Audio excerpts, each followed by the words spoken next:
Welcome to Blacktown City Council's Budget Forum. I'm Kiasha Naidu, the Project Lead for Council's Community Hubs, and your MC. Before we begin, on behalf of Council, I'd like to acknowledge the Darug people as the original custodians on the land on which we meet today. We pay our respect to elders past and present and acknowledge the Aboriginal people for their custodianship of this land.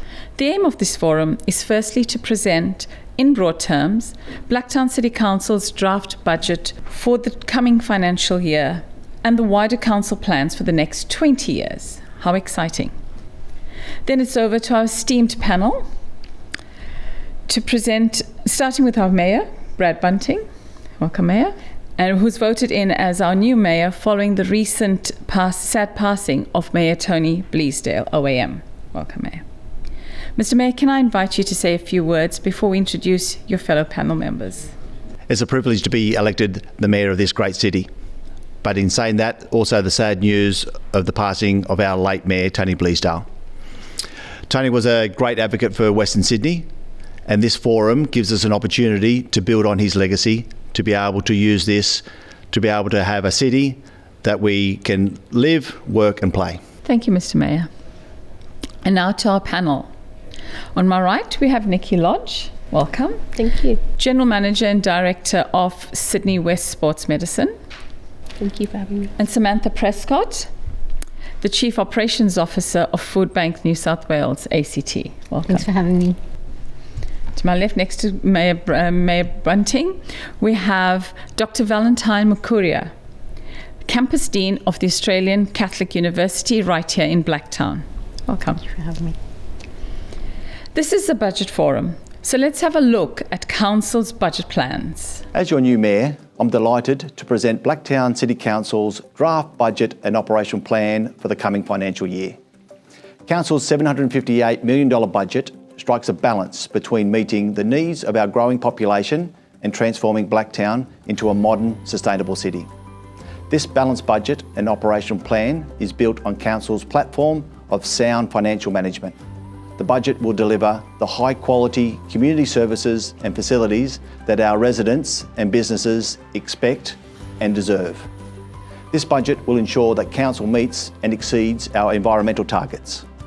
Council is committed to working with our community, organisations to help and support those in need. My message is clear. This budget will be a legacy to the vision, service and dedication devoted to Blacktown City by our late Mayor, Tony Bleasdale. Blacktown City is one of the largest and fastest growing council areas by population in Australia. 435,000 people call Blacktown City home. Council's draft 2024-25 budget and operational plan will meet the increasing demands of a growing population. Council will deliver the infrastructure and quality services needed for our city to grow and develop sustainably. The budget allocates $135.1 million to major capital works. The budget allocates $377 million to maintain ongoing vital council operations, such as waste services, the city's award-winning libraries, and our high-standard kids' early learning childcare centres. Recognised as being among the best in Australia, Council has proved it can deliver high-quality, large-scale, transformational community infrastructure projects. In late 2023, we opened the Blacktown Exercise, Sports and Technology Hub. Situated in the Blacktown International Sports Park, BEST is a $100 million state-of-the-art facility for training, accommodation, sports medicine, rehabilitation, research and education. Council also opened the $39 million Blacktown Animal Rehoming Centre in Glendenning. BARC provides world-leading facilities in Western Sydney for domestic animal welfare, rehoming and education. Council is committed to the further redevelopment of the Blacktown City Centre. Planning is underway for Blacktown Quarter, the multi-million-dollar investment by the Walker Corporation that will transform the CBD.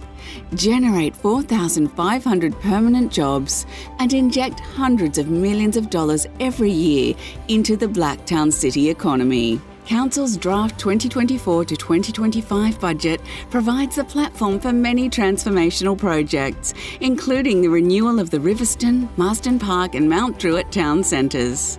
The Dawson Mall redevelopment in Mount Druitt is the first step in Council's multi-million-dollar transformation. We are building a network of usable, safe and attractive public spaces at the centre of a thriving retail, commercial and residential Mount Druitt town centre. Council is working with the Minns government on a long list of projects supported by the Western Sydney Infrastructure Grants Program. $273 million is being invested in community projects throughout Blacktown City. An expansion of the PCYC at Shalvey, a new $40 million Leo Kelly Blacktown Arts Centre, an expansion and modernisation of the Blacktown and Mount Druitt swimming centres, a First Nations community centre in Mount Druitt to be designed in consultation with our local Aboriginal organisations, and a new community resource hub at Seven Hills. Blacktown City has more than 800 parks, reserves and sporting fields. Our budget provides an additional $7.2 million to upgrade facilities at council sports fields and courts. We are providing $16.2 million for new parks at Riverstone and Schofields. We have allocated $21.8 million for road and footpath improvements across the city. An additional $3 million is allocated for new roadworks in the growing areas of Riverstone, Schofields, Rouse Hill and Marsden Park. The budget allocates $58.9 million to improve and build drainage and stormwater services across the city. The draft budget provides funding for Council's ongoing core services and operations, vital in a modern, sustainable and growing city. This budget allocates $29 million for the operation of Council's Kids Early Learning Centres, supporting families in one of the biggest childcare operations in New South Wales. Our libraries play a vital role in our communities. $11 million will support Blacktown City's 5 libraries and our mobile library, as well as supporting new library services in Marsden Park. $74 million has been allocated for the operation and management of waste collection and management services.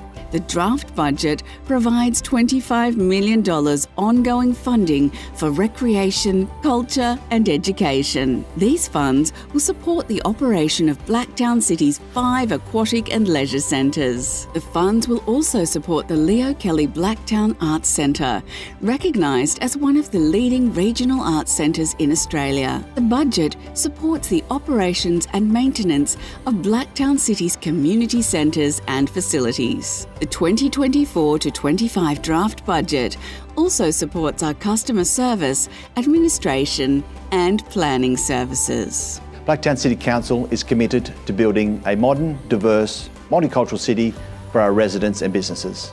The 2024-25 draft budget and operation plan supports this commitment through responsible financial planning and management. This budget lays the foundation for our city's sustainable growth and development for generations to come. Our 2024-25 budget documents are on display at council libraries and on our website. Please have your say. As our beloved late Mayor Tony would say, I'm excited for the future of Blacktown City.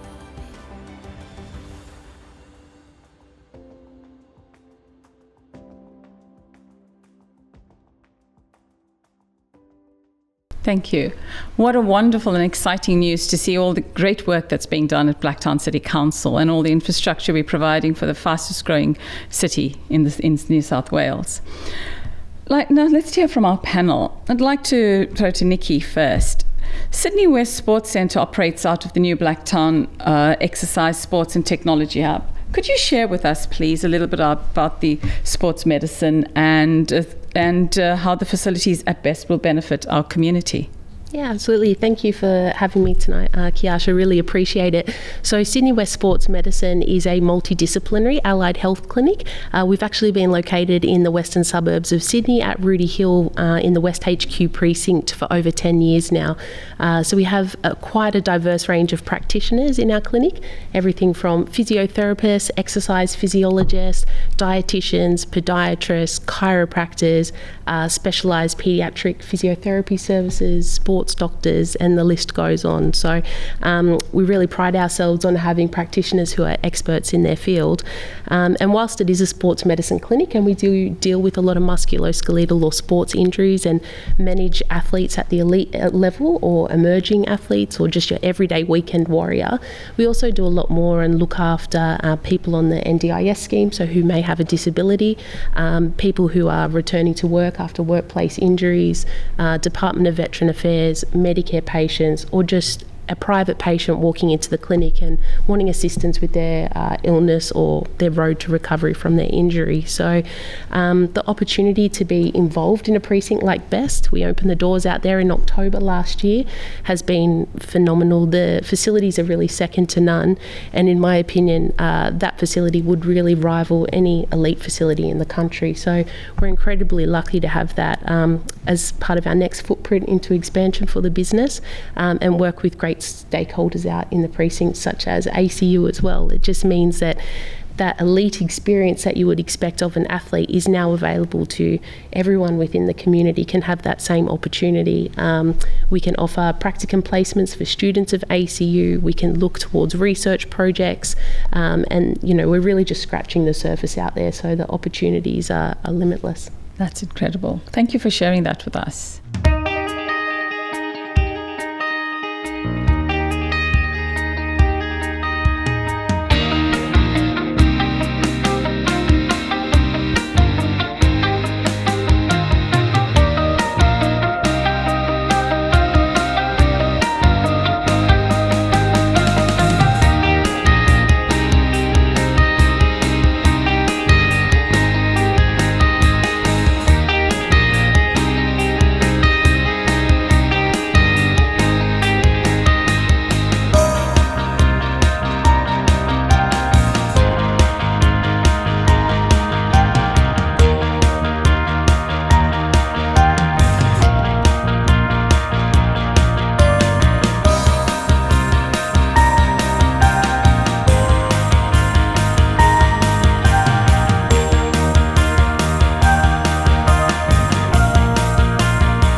That's a really incredible facility. Thank you for sharing it. I'd like to now throw over to Samantha. If you could enlighten us on this. The cost of living has really impacted so many people in our community, and Foodbank is an organisation helping people when they are most at need. Please share with us the work Foodbank is doing and the greatest challenges you're facing. No problem. Thanks, Kiasha. So Foodbanks, we're located at Glendenning. We've been a part of the Blacktown LGA for nearly 10 years now. Prior to that, we were at quite small premises at Wetherill Park, and we've expanded out here. At Foodbank, our mission is pretty simple. It's to feed Aussies in need anytime they need it. We currently work with about 700 community partners across the network, which is all of regional New South Wales as well as metropolitan.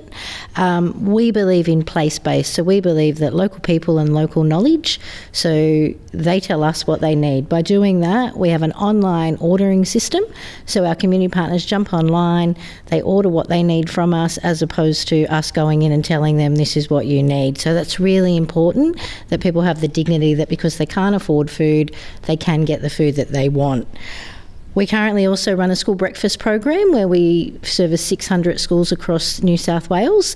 In conjunction with the New South Wales State Government, we are expanding that program, and by 2027 we'll hopefully cover 1,200 schools in the region. That program is an excellent program. That means kids are going to school, they're not hungry. We've got great things from that. It means that they're able to learn better, get more out of their school days. But what we realised was that wasn't enough. Those kids were still hungry on the weekends. So we recently launched a weekend breakfast pack. So the kids have breakfast for 2 days, they have snacks, and that really gets them going for those couple of days. We're hoping to expand that in the next couple of months and do school holiday packs so that the kids that go home, the schools can identify which kids need help and we can get out there and do that.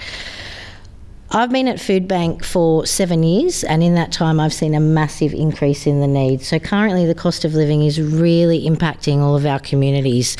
So in the last 12 months, 1.2 million households in New South Wales have put up their hand and said that they're food insecure.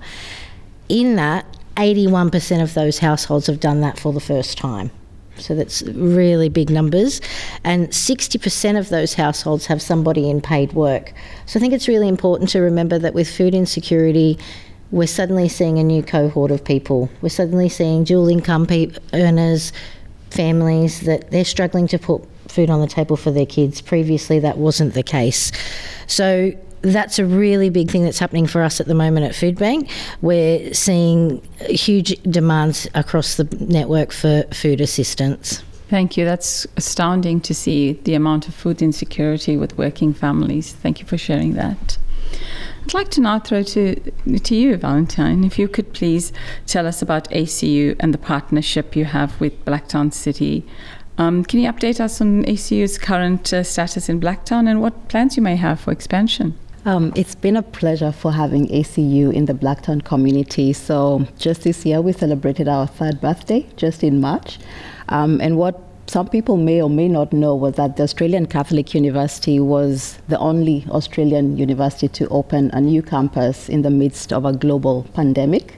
So while a lot of the world despaired, ACU was holding up the light of hope in the community. And with its inception in 2021, we saw what the end of this hope has been with our fast graduating cohort this year. So we celebrated the graduation of at least 105 students at this May's graduation.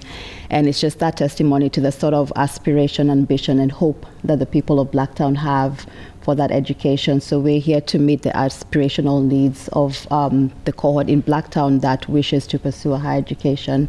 We do believe that higher education should be and is a universal right, and therefore we open up our doors for those who wish to access a higher education.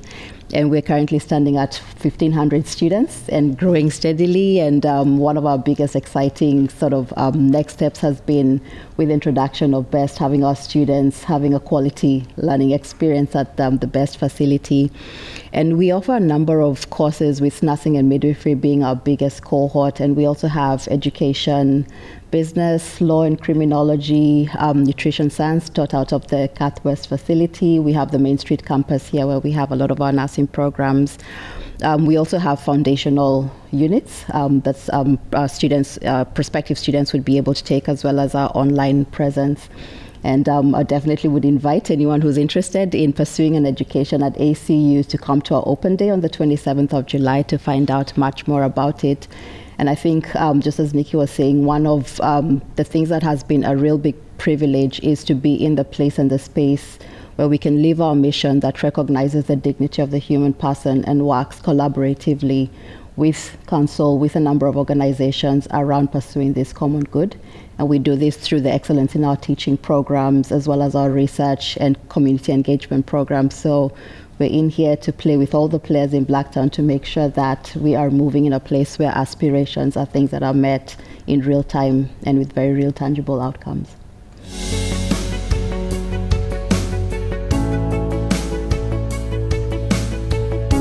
This destination will be your best one yet. Stand up for others. Let your curiosity run wild. And perform at the top of your game.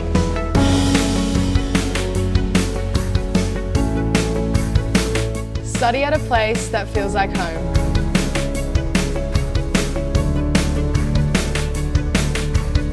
In a diverse and inclusive community.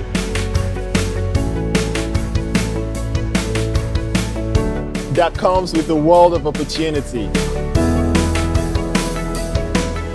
And feel supported. Academically. Culturally.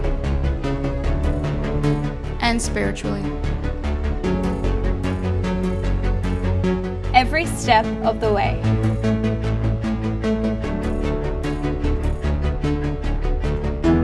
This is ACU Blacktown.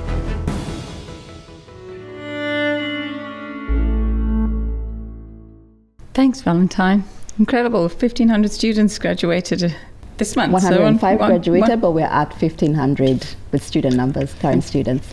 Fantastic. We'll soon be at 1,500 graduating. That's great. What a great partnership, and on to bigger and better things. On to bigger.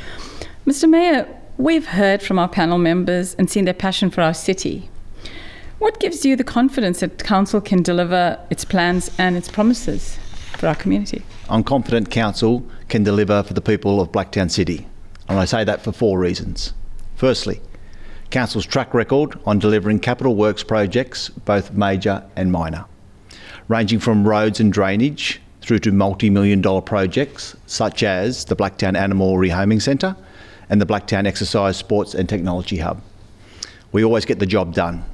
Secondly, Council's plans and promises are based on a platform of responsible financial management. Once again, we have delivered a balanced budget. Council has the highest reputation in government and industry for delivering community infrastructure projects. Working with the Minns Labor government, will deliver a suite of transformational projects. The redevelopment of the Mount Druitt, Riverston and Marsden Park town centres. We'll rebuild Mount Druitt Swimming Centre and the Blacktown Aquatic Centre. Council has been given the job of delivering a $15 million Disability Sports Centre of Excellence. Thirdly, we have a winning team from our fellow councillors who are unified in their devotion to the residents and businesses of Blacktown City, to our highly qualified and talented executive, and most importantly, to the 2,000 men and women in Council's workforce. They are leaders in areas such as kids' early learning, environment, our libraries, planning, design of parks and reserves, and as I said, management of construction projects, no matter how big or small. And fourthly, this council is totally committed to honour the legacy of the vision of Tony Bleasdale, meeting our environmental targets, bringing our vibrant Blacktown Quarter to our CBD by reducing domestic violence, welcoming migrants and refugees, and by continuing to transform Blacktown to a modern, safe, diverse and sustainable city. Thank you, Mr. Mayor. We've heard the Mayor mention the future development of Blacktown City Centre. Now let's see the latest from the Walker Corporation. Hello councillors and the Blacktown community. I'm David Gallant, the CEO of Walker Corporation. The late Mayor, Tony Bleasdale, had an incredible vision to make your city the best new city in Western Sydney. And he shared that vision with our late founder, Len Walker, who also believed Blacktown deserved the most modern amenities, connectivity, the opportunity to bring families and their kids to stay local in Blacktown. So, we have a terrific legacy to follow as we get ready to deliver an outstanding transformation of your city centre. The vision is to bring new green spaces, public domain, shops and restaurants, education and health, more local jobs to employ future generations of residents who'll be proud to call Blacktown home. And we recently had the opportunity to hear from nearly 3,000 Blacktown locals and visitors in one of the biggest community surveys ever undertaken in the city. Our Walker team spent many weeks in the community, talking to residents, local business owners, workers and students, listening to what you would like to see in your future city. Blacktown's a great place. There's just nothing really to do here. We have to travel out to other places to do something fun. There are more job opportunities in Parramatta. We need something like that so that people they can work close by and get more job opportunities. I believe we would want more of a nightlife. We would want more restaurants. We don't have that modern element in Blacktown yet, so we're really excited for some changes to happen. They've started, but there's definitely a lot of potential. As you've heard, Blacktown is ready for a revamp. It's pushing for a modern and sustainable new city, a centre that reflects the pride and the character of the Blacktown community. So we're looking forward to continuing to collaborate with Blacktown City Council and the community over the coming months as we look to finalise our master plan and we progress towards an exceptional new city centre.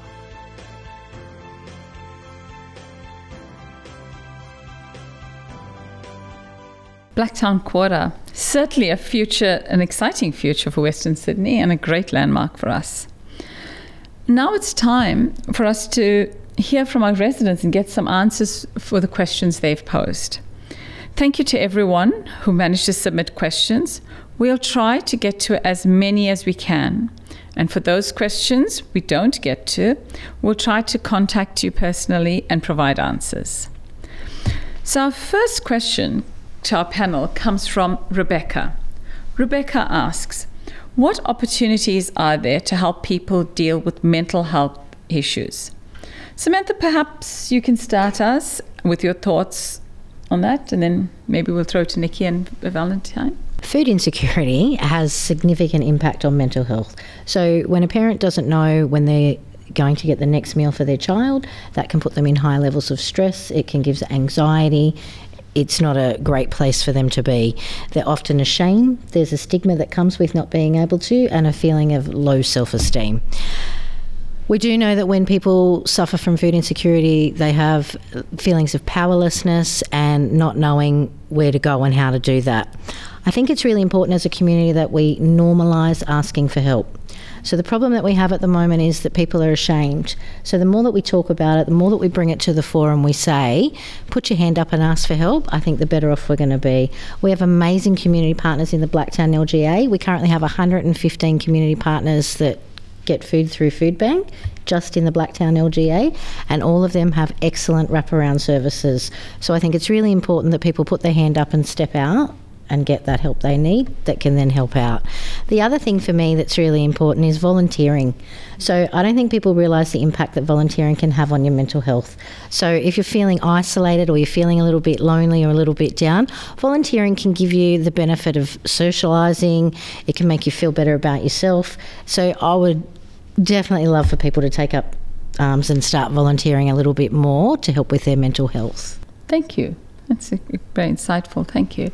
Nikki, based on your work in the health industry and wellness space, what are your thoughts on this? Yeah, look, it's no secret that there's definitely some mental health challenges within the community.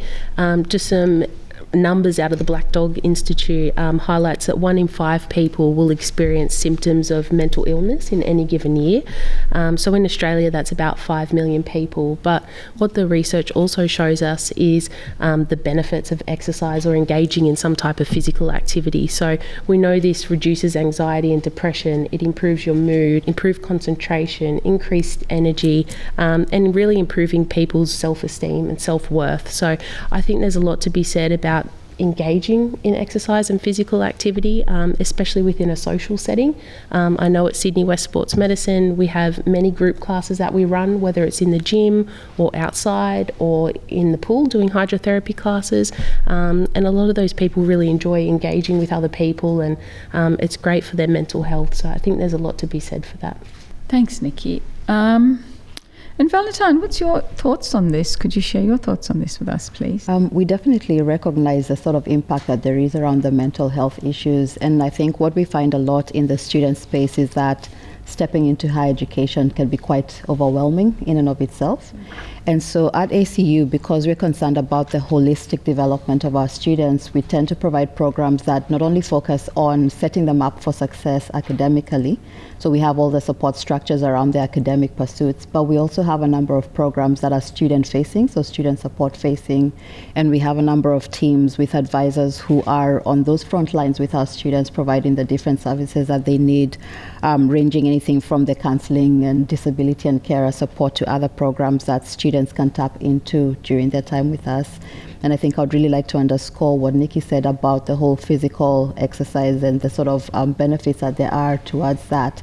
And we have like our student engagement programs, our ACU Life and ACU Sport, which focus quite a bit on working with students around different forms of engagement and just trying to get students moving away from sedentary lifestyles into actual active sort of sports and programs that sort will begin to alleviate some of the problems. So we do provide them with holistic support once they're with us at the university to ensure that we're supporting them not just with the academics but with all other facets of their life insofar as they're able to. We have a pastoral care team that actually looks into their holistic well-being and the questions on the meaning and purpose of life and what am I doing this for and that sort of thing. We have the sort of support the students can use to explore some of those really deep, meaningful existential questions that then really let them see the sort of role and impact that they have individually in their lives and on the spaces around them. Excellent. Thank you. Thank you all for sharing your thoughts on that. I think, Valentine, will stick with you still. Our next question comes from Michelle, and she asks, what avenues are available to support our community members to be better educated in financial literacy?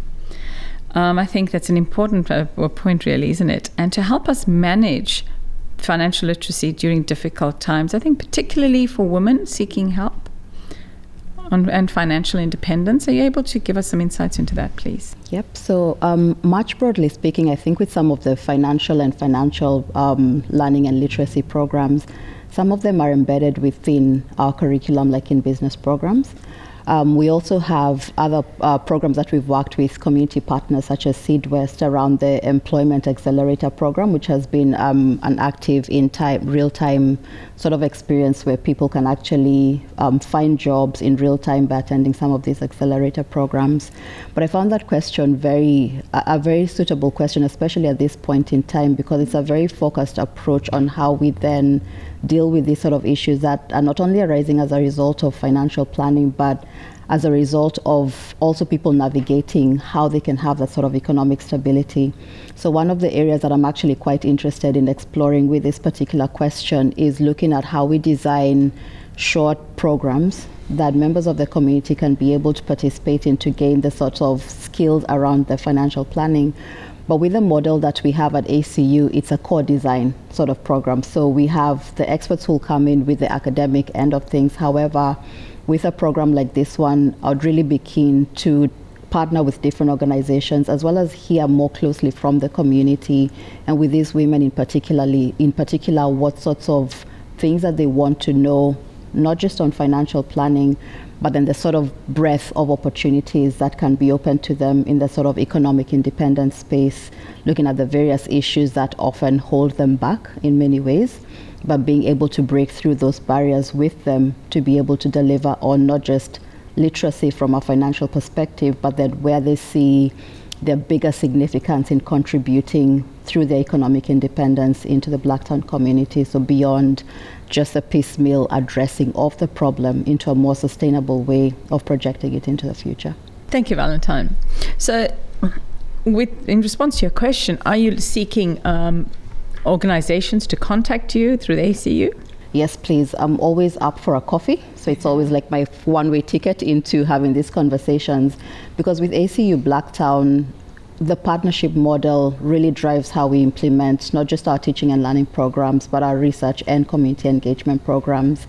And because these are issues that are of direct relevance to the community, we want to be able to co-design something that actually addresses that need, because it's one of the things that we've seen with different people's aspirations. Once the platform for the opportunity has been opened up, the world is their oyster. So what they can then contribute back as a result of that initial step will be much broader than just a piecemeal approach to it. And so we do welcome with open arms any community organizations that wish to work with us in this space.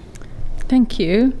Thank you. I might just throw to Samantha, if you're able to give us any feedback or response to the financial independence question we had. So we do. So look, again, my community partners, they're on the ground, and I know a lot of them are running programs already that are trying to empower women and come through with that.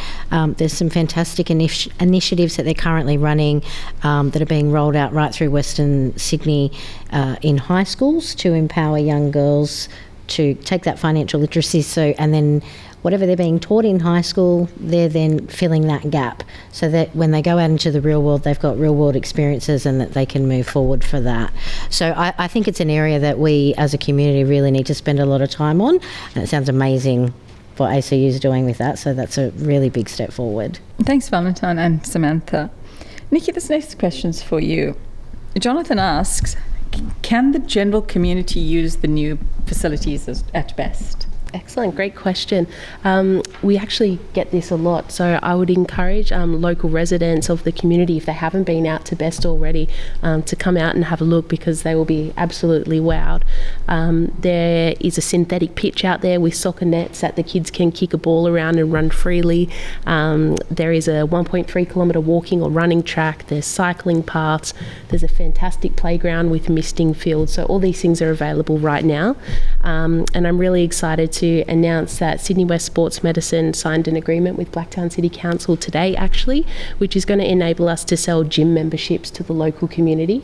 So that's really going to open up the door for them and be able to access strength and conditioning, recovery or performance programs in that bespoke space, as well as conditioning sessions on the field or the athletics track, and also recovery sessions in the aquatic recovery pool that we have there. So it is a fantastic facility and definitely open to the community to come out and give it a try.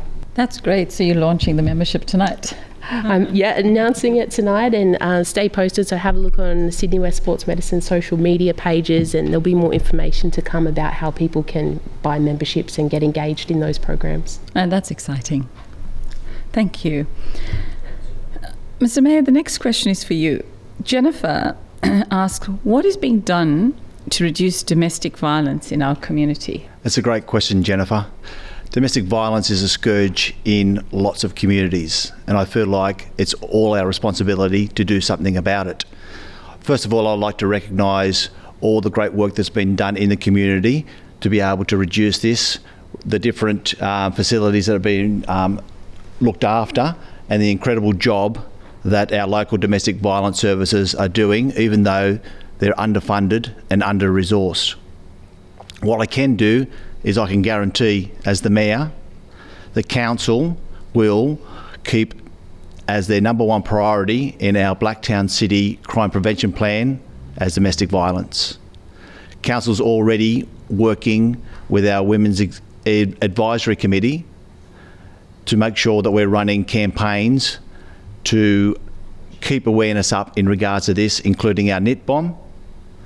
We've just established a domestic violence memorial grove in our showground, and Council was the first white ribbon accredited council in New South Wales. We can do more, and we will do more to reduce domestic violence in our city. Thank you, Mr. Mayor. Thank you to everyone for your thoughts, your experiences and insights. It's been very interesting. And thank you to everyone who submitted questions. Council officers will attempt to make contact with those who missed out. We've heard Council's plans, and we've heard a wide range of opinions and ideas for our growing city. Mayor Bunting, would you like to give us some closing remarks. Yes, first of all, I'd like to thank our panel members here tonight for giving your time up to come along. We've heard from education, health, and also our charitable cities, our organisations, what you're doing here in the space in Blacktown, which is fantastic. We'll continue to work with all the people in our city and also with our community to make sure that we've got a city that we can live, work and play in. Thank you. Thank you, Mr. Mayor. Thank you, everyone, for joining us today.